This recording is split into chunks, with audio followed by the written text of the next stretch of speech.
नमस्कार दोस्तों, मैं आपका दोस्त श्रवण कुमार एक बार फिर हाजिर हूँ अपनी एक बाल कहानी, कार्टून कहानी ओरी चिरैया लेकर के। मेरी यह कहानी दैनिक भास्कर समूह की बाल पत्रिका बाल भास्कर में प्रकाशित हुई है। बाल भास्कर में प्रकाशित हुई है। ओरी चिरैया। 7 साल की श्री को पशु पक्षियों से बहुत प्यार है। रोज की तरह उस दिन भी चिरैया श्री के घर की बालकनी पर आई। मई का महीना था।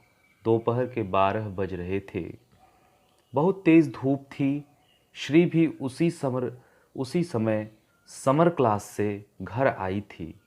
अभी वह कपड़े बदलने जा रही ही थी कि तभी बालकनी की तरफ उसकी नज़र गई। उसने एक चिरैया को उड़कर आते देखा। चिरैया धूप और गर्मी से बेहाल नजर आ रही थी। श्री ने जल्दी जल्दी दोनों कटोरियों में उसके लिए दाना और पानी रख दिया। तभी श्री की माँ ने उसे आवाज़ लगाई, श्री, कपड़े बदलकर हाथ मुंह धो लो बेटा, खाना निकाल रही हूँ। कपड़े बदलकर जब श्री वापस बालकनी में आई तो देखकर वह जोर से चिल्लाई।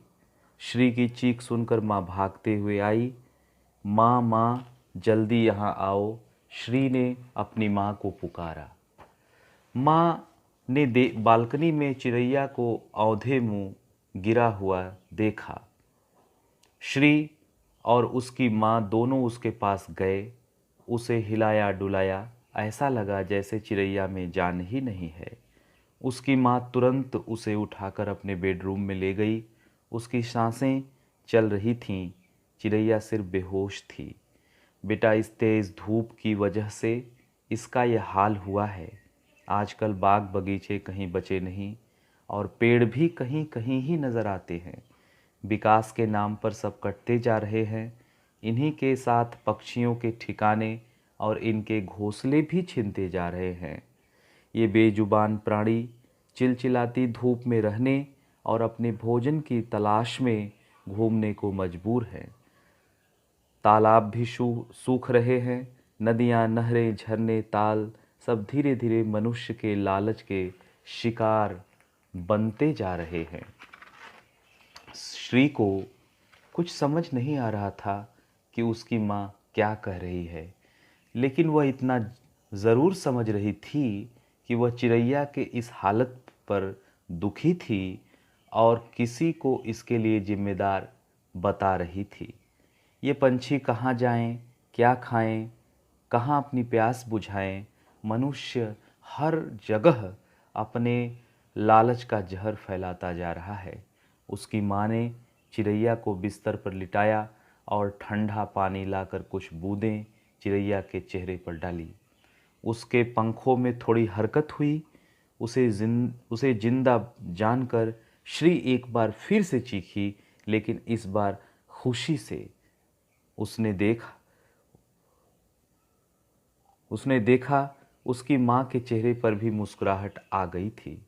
2 घंटे के बाद चिरैया बिल्कुल ठीक हो गई थी।